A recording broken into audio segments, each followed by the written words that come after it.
सुहानी की height 4 foot थी, लेकिन उसकी ज़बान 10 फुट लंबी थी।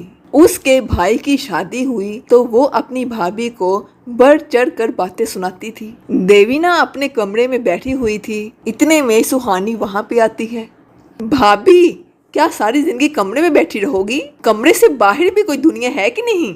या आपके माता पिता ने सिर्फ बैठने के लिए यहाँ पे भेजा है? क्या हुआ सुहानी, तुम ऐसे क्यों बात कर रही हो? सुहानी, तो अब आप मेरा नाम लेके मुझे पुकारेंगी? आपके माँ बाप ने आपको ये नहीं सिखाया है कि अपने ससुराल में छोटे बड़े सबको इज्जत से बुलाते हैं? आज के बाद आप मुझको सुहानी जी कहकर बुलाइएगा। सुहानी की बातें सुनकर उसकी माँ राधिका वहाँ पे आ जाती है। क्या बात है सुहानी, तेरी भाभी को आए हुए अभी सिर्फ 3 दिन हुए हैं और तूने अपने रंग दिखाने शुरू कर दिए। तुम चुप नहीं रह सकती क्या?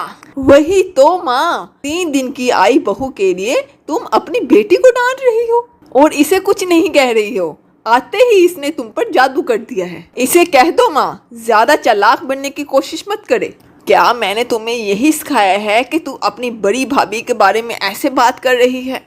बड़ी भाभी है तो इसे अपनी जिम्मेदारी भी तो समझनी चाहिए। महारानी 3 दिन से आराम कर रही है, मैं और तुम ही घर का सारा काम कर रहे हैं। इससे ये नहीं होता कि घर के काम में हमारा हाथ ही बटा दे।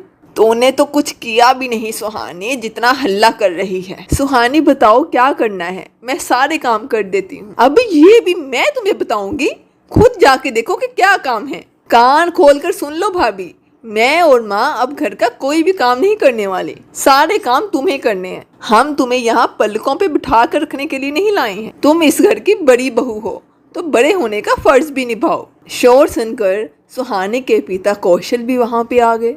क्या हो गया सुहानी, क्या बात है? घर के बाहर तक तेरी ही आवाज आ रही है।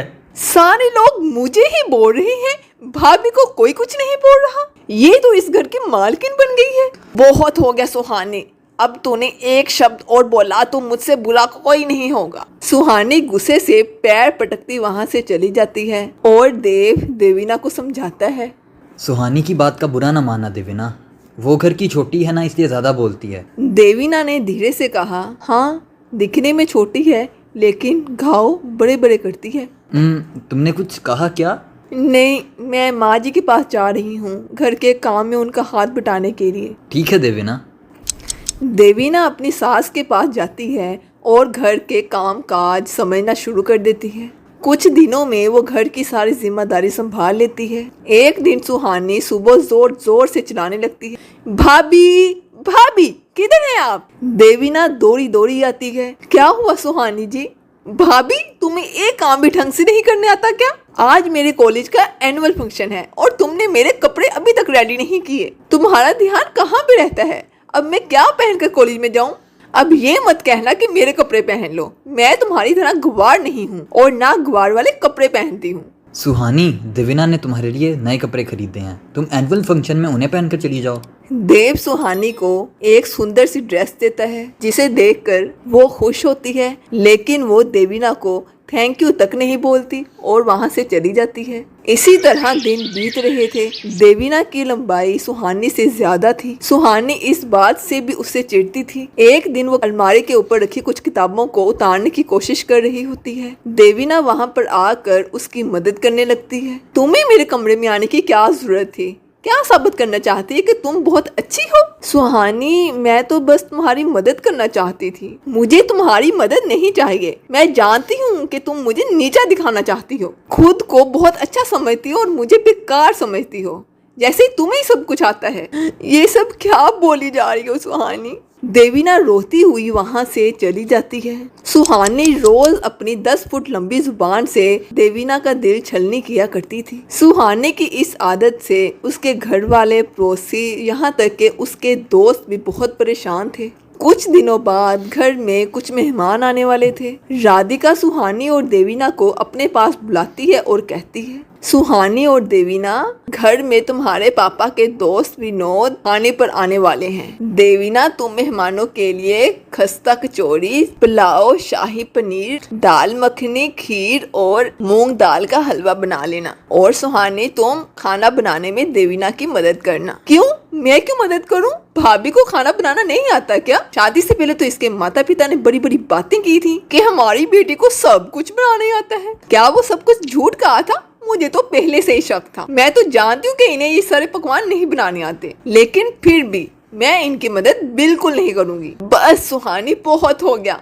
तुम हर बात में मेरे माता पिता को ये बीच में क्यों ले आती हो? उन्होंने तुम्हारा क्या बिगाड़ा है? तुम्हें मेरी मदद नहीं करनी तो ना करो, लेकिन मेरे माता पिता को अंदर मत लेकर आओ। मैं सारा खाना अकेले ही बना लूंगी। सुहानी, मुझे देवीना की मदद नहीं करनी तो कोई बात नहीं, घर की सफाई में मेरी मदद तो कर दे। माँ, तुम जानती हो कि मेरी हाइट कितनी छोटी है। मेरा हाथ तो खिड़की दरवाजे तक भी नहीं पहुँचता। तो रहने दे, मैं खुद ही सफाई कर लूंगी। देवीना किचन में चली जाती है और खाने की तैयारी करने लगती है। शाम के 7 बजे मेहमान आ जाते हैं। इधर देवीना चाय और पकोड़े बनाने लगती है, इधर सुहानी खड़ी होकर इंतजार करने लगती है। और जैसे ही चाय पकोड़े तैयार होते हैं तो सुहानी झट से ट्रे में जाकर मेहमानों को सर्व करती है। ये सब देखकर मेहमान सुहानी को पसंद कर लेते हैं। हमें तुम्हारी बेटी सुहानी बहुत पसंद है। मैं चाहता हूँ कि हमारी दोस्ती रिश्तेदारी में बदल जाए। ये सुनकर सब बहुत खुश हो जाते हैं कि 4 फुट की सुहानी को अच्छा घर परिवार मिल गया। कुछ दिनों के बाद सुहानी की शादी विनोद के बेटे करण से हो जाती है।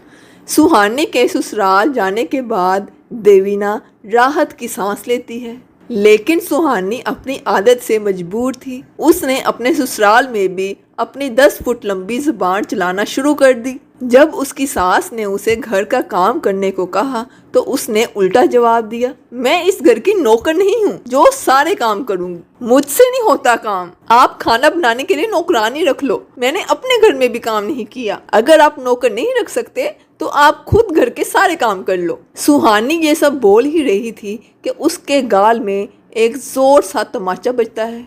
ये तमाचा उसके पति करण का था। सुहानी को पहली दफा किसी ने जवाब दिया था, वो भी तमाचा मारकर। करण ने गुस्से में कहा, मेरी माँ से जुबान चलाने की तुम्हारी हिम्मत कैसे हुई? अभी अपना सामान बांधो, मैं तुम्हें तुम्हारे मैके छोड़ कर आऊँ। तुम्हारी हिम्मत कैसे हुई मुझे तमाचा मारने की?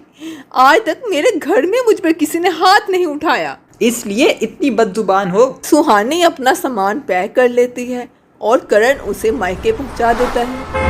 अरे सुहानी बेटी, दामाद जी, आप यहाँ इस तरीके से, क्या बात है? पिताजी, आपकी बेटी की जुबान 10 फुट लंबी है, मेरी माँ से बदतमीजी कर रही थी, मैं ये कभी बर्दाश्त नहीं करूँगा। इसे अपने पास रखिए, जब ये बोलने के तौर तरीके सीख जाए फिर इसे भेज देना। करण गुस्से से वहाँ से चला जाता है। सुहानी बेटी, अभी तक तूने अपनी भाभी को बहुत बुरा भला सुनाया है और वो बेचारी सुनती रही, लेकिन तू ये कैसे भूल गई कि अब तू भी किसी की बहू है। बेटी ससुराल में बहुत चुप रहना पड़ता है, छोटे बड़े की इज्जत करनी पड़ती है। अपनी भाभी से कुछ सीख। कैसी बात कर रही हो माँ? भाभी में कुछ सीखने लायक भी है क्या? तुम हमेशा भाभी की तारीफ करती हो, तुम्हें भाभी में कोई गलती नजर नहीं आती, सारी गलती मुझ में नजर आती है। राधिका की बातों का सुहानी पर कोई असर नहीं हो रहा था। सुहानी की जुबान अब भी बहुत तेज चलती थी। काफी महीने बीत गए, ना तो सुहानी ने ससुराल जाने की बात की और ना ही करण उसे लेने आया। सुहानी के माता पिता को इस बात की बहुत चिंता हो रही थी। मैंने विनोद से बहुत बार बात करने की कोशिश की है, लेकिन वो मेरा फ़ोन नहीं उठा रहा है। माँ, जब सुहानी देवीना के साथ बदतमीजी करती थी तो अगर हमने उसे तब समझाया होता तो हमें आज ये दिन ना देखना पड़ता। इधर सुहानी जब अपने भाई और भाभी को एक दूसरे के साथ बातें करते और घूमते फिरते हुए देखती तो उसे करण की बहुत याद आती। सुहानी अब चुप रहने लगी थी। उसकी 10 फुट की लंबी जुबान अब 2 फुट की रह गई थी।